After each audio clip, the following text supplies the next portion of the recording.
Good morning, turnaround leader. This is Otis with OtisClayton.com talking to you today about parent conferences. Now, parent conferences are extremely important as they help us cultivate relationships with our parents and our client. They are our clients and our customer. So we want to talk to them when they have concerns. So I want to talk to you today about some things that you can do to have an effective parent conference. Number one, have an agenda and review it. I like to have parent conferences that last no more than 20 to 25 minutes because sometimes the key of what you're focusing on, which is the student, will sometimes get lost because adults do a lot of talking. So the first thing is set the agenda and review it. The second thing is give parents ample opportunity to just express how they feel and what's on their mind, because parents have a lot of built-up frustration if we haven't communicated effectively with them, and they will come with a lot of baggage, and it is our job to just sit and listen. Now, I know you probably won't get cussed out, but I have been cussed out several times. However, as a professional, you have to understand that these parents are up under a lot of pressure, especially when we are in our urban school settings. They are dealing with a lot themselves. And many times what you'll find out is that parents have issues and concerns that we need to solve and discuss to better help the child.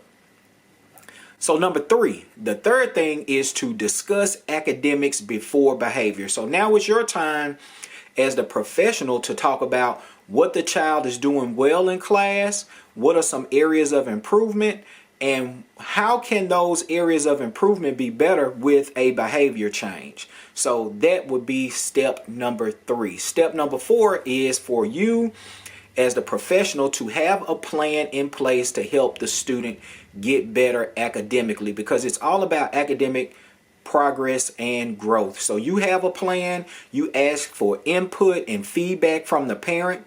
Once the plan has been solidified, and if you have a good plan where you are putting kids first, parents usually agree with what it is you ask them to do. So that could be after school tutoring, that could be lunch and learns, it could be extra homework, it could be signing off on something specific, it could be not allowing them to have their cell phone unless we're using it for an instructional purpose. So pretty much anything that you want done, once the parent sees that you're on their child's side, once they see that you have the child's best interest in mind, they will agree to it. So once they agree, then have all parties sign off on the agreement so that when you revisit, you can say, this is what we agreed to, and here's the plan. And if we need to make adjustments, let's adjust this plan. The last step is to follow up.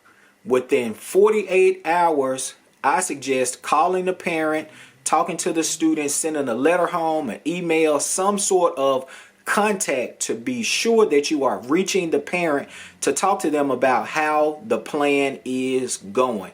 What are the changes you start to see? And this is vitally important. I learned this from another administrator. This is what you need to say verbatim.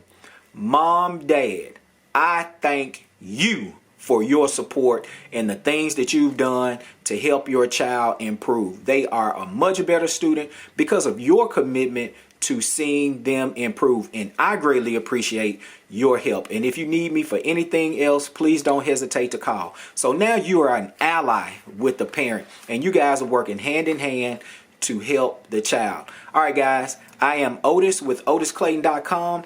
Please like this video, share it with 5 people, and also subscribe to this channel for more great content that you can use for your school organization or your small business. I'm getting feedback that this is helping some business owners as they apply these practices to their strategy. All right, guys, have a great day. I am Otis with OtisClayton.com.